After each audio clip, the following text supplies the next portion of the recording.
Boker Tov, bom dia. Estou aqui com o estudo em mãos sobre as profecias que não se cumpriram na vida do personagem Yeshua para os messiânicos e Jesus para os cristãos em geral, católicos, evangélicos. Estou aqui com o estudo de número 35, que fala sobre Isaías 53 e o termo Hasham. O verso 10 de Isaías 53 diz: Im tassim Hasham nafsho irer zirah yah arir yamim. Se ele colocar, imputar a culpa à sua alma, verá uma semente alongar os seus dias. Se ele imputar a culpa à sua alma, note que a tradução da frase deixa claro que o servo não tem culpa, mas se ele imputar culpa a si mesmo, verá a sua descendência prolongar os seus dias.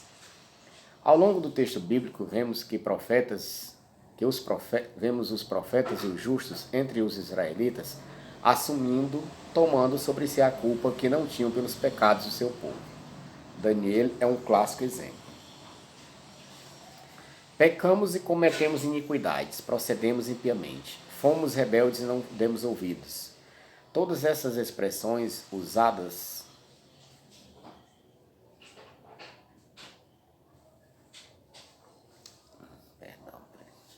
Pecamos e cometemos iniquidades e procedemos impiamente, e fomos rebeldes, apartando-nos dos teus mandamentos e dos teus juízos. E não demos ouvidos aos teus servos, os profetas, que em teu nome falaram aos nossos reis, aos nossos príncipes e a nossos pais, como também a todo o povo da terra. Daniel 9, versículos 5 e 6. Pecamos, cometemos iniquidades, procedemos impiamente, fomos rebeldes e não demos ouvidos. Todas essas expressões usadas pelo sábio Daniel em sua grande oração no capítulo 9 de seu livro evidenciam a sua opção em solidarizar-se com os demais, com o restante do povo pecador, sem que embora tivesse culpa alguma. O que ocorre aqui em especial em Isaías 53:10 é a confusão intencional que os missionários fazem entre dois sentidos do termo Hasham, tendo em vista que a mesma palavra hebraica significa culpa e oferta, ou sacrifício pela culpa. A oferta pela culpa, Hasham, vide Levítico 5, verso 14 até 6, versículo 7, era um tipo especial de oferta, sempre de caráter privado, ou seja, nunca a nível nacional, e ainda acompanhada por uma multa para restituição a quem se tivesse prejudicado. Levítico 5, verso 16. Os tipos de pecados que exigiam oferta pela culpa com reparação em valores eram 1. Uma violação contra as coisas sagradas cometida involuntariamente. 2. Qualquer coisa que privasse o sacerdote de sua função. 3. Lidar falsamente com o próximo num depósito, penhor ou por retenção de propriedade alheia. 4. Jurar falsamente contra algo que foi cometido. 5. Sedução de uma moça escrava comprometida. Levítico 19, versículos 20 ao 22. Normalmente, tal oferta não tinha valor expiatório por si só e era feita em conexão a um hatat, ou oferta pelo pecado. E como sua oferta pela culpa, Hasham, ele trará ao Eterno, pelo pecado que cometeu, uma fêmea de gado miúdo, uma cordeira ou uma cabrinha, trará como oferta pelo pecado, hatat. E o sacerdote fará por ele expiação do seu pecado. Levítico 5, versículo 6. Portanto, o termo Hasham em Isaías 53:10 não pode significar oferta sacrificial pela culpa, e menos ainda, como vimos, pelo pecado. Hasham era uma oferta de nível estritamente pessoal, não nacional. Era uma oferta que buscava expiar apenas a culpa, e ainda assim em relação ao próximo, e não em relação a Deus. Além disso, havia uma compensação financeira que deveria ser paga pelo transgressor ao ofendido. Isaías 53:11 diz que o servo justifica a muitos pelo seu conhecimento, e não pelo seu sangue. Logo, a ideia que achamos na passagem diz respeito a justificar alguém por meio de um sacrifício de sangue não condiz com a verdade, a não ser que possam provar o contrário. Vide texto de Isaías 53:11. Bedatô Yatzdik Tzadik Avdi Larabim. Pelo seu conhecimento justificará o justo, o meu servo a muitos. Estudo 36, profecia de número 36. Hasham Vadai e Hasham Talui. Hasham Vadai, culpa certa. A oferta sacrificial chamada Hasham Vadai, culpa certa, dividia-se em 5 tipos. 1. Hasham Gezilot, pelo roubo. 2. Hasham Meilot, por profanar coisas sagradas. 3. Hasham Shifirah Harufah, por abusar de uma serva comprometida. 5. Hasham Nazir, pelo voto de Nazir. 5. Hasham Metzorah, pela praga de Tsaraat, lepra. Hasham Talui, culpa suspensa. Serve de forma genérica a qualquer tipo de transgressão. Porém, sua função é apenas evitar receber a penalidade dos céus contra algum erro que se ignora. Uma oferta que aplaca o juízo, porém, não expia se a transgressão for confirmada.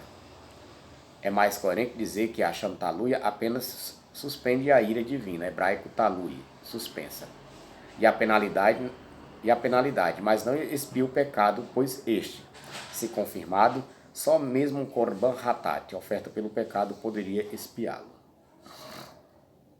O animal trazido para ser Hasham deveria ser avaliado pelos sacerdotes, em termos de valores, quanto à dimensão do erro e da culpa. Havia sempre e de qualquer forma implicação monetária envolvida, e isso mesmo no Hasham Talui, Levítico 5, verso 18. Vehevi Ail Tamim Min Hatson Ve'erkeha Le Hasham El Hakohen Vehiper Alavi Hakohen Al Shigigato Asher Shagag Vehu Lo Yada Venizlach Lo.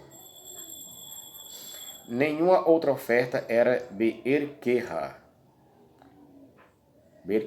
ou seja, conforme a avaliação do sacerdote. Somente Hasham Talui, Levítico 5, verso 18. Logo, se isso era exceção, segue-se que havia uma multa aplicável aqui, o que não ocorria com as demais ofertas, que não incluíam classificações em termos de valores. Portanto, há uma implicação financeira, uma vez que é mencionada a ideia de atribuição de valor ao sacrifício, e esse requisito, se não satisfeito, invalidava a oferta, ficando ela sem efeito. O Sefer Hachnur diz que para um Hasham, o valor do animal deveria ser de no mínimo 2 selaim. Isso de avaliar o animal só ocorria com Hasham. Keritot Kof Vet Veho Korban Shel Ail Shetzarich Lihiot Shaver Shete Selaim. E essa é a oferta do carneiro, que precisa ser igual a 2 selaim. Sefer Hachnur, Keritot 22b. Pelo fato de ser o único tipo de oferta pela qual se deveria fazer restituição financeira, qualquer Hasham estaria incompleto sem a mesma. Uma oferta incompleta é uma oferta inválida. Hashamot, ofertas pela culpa, segundo Sefer HaMitzvot. Hasham Talui e o Hasham Vadai correspondem respectivamente às mitzvot de número 70 e 71 no Sefer HaMitzvot do Rambam. Hasham Talui refere-se à oferta pela culpa, trazida quando havia dúvida da parte da pessoa quanto ao fato de ter transgredido. Após a confirmação de que ocorreu mesmo uma transgressão involuntária, mesmo depois de ter trazido o Hasham Talui, a pessoa deveria apresentar uma oferta pelo pecado, Hata'ah, ou Korban Hatat. Isso, por si só, já demonstra a ineficácia do Hasham quando se descobria que realmente houve uma transgressão. Não fosse assim, uma outra oferta não seria requisitada, em momento algum.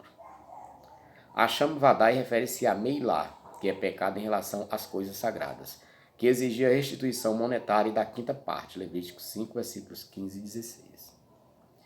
Sobre pecados contra o próximo em termos de perjúrio, sobre algo que lhe foi confiado, sobre o qual deveria-se também deveria-se também apresentar a quinta parte em restituição financeira, Levítico 5, versículo 24.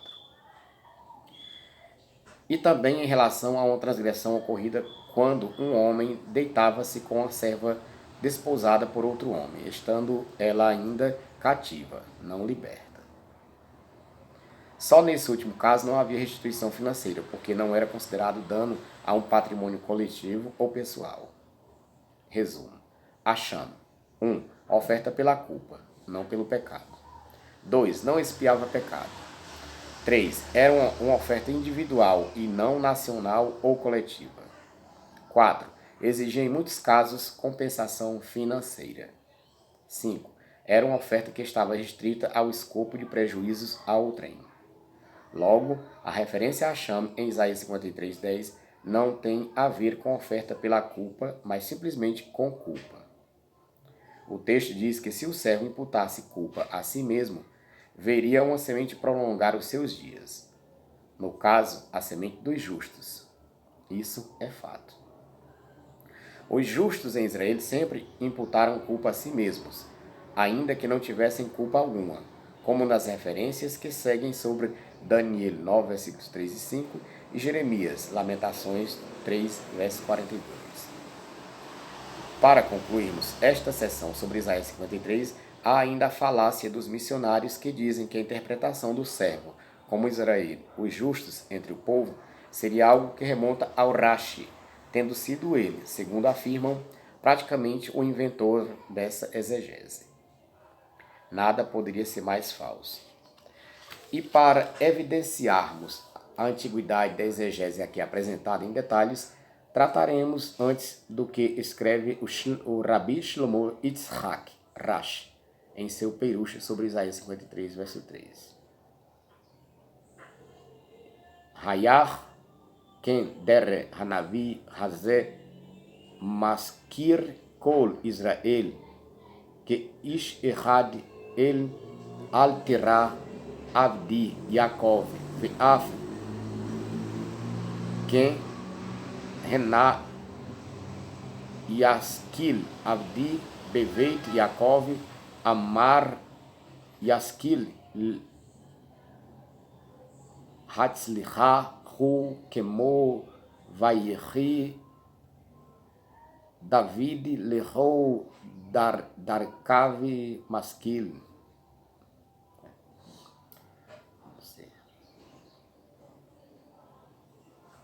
Desprezado e rejeitado dos homens, ele era.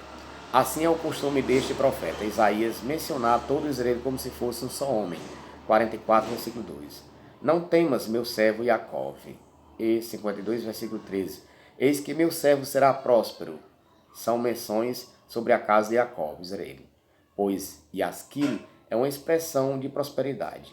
Confira 1 Samuel 18, versículo 14.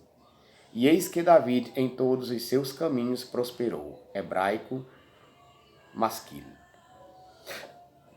Temos aqui então, afinal, o testemunho do maior exegeta judeu de todos os tempos acerca dessa magnífica passagem que estamos estudando. A interpretação do Rashi é que o texto é uma referência a Israel, para o sentido do termo, vide Sanhedrin 44b.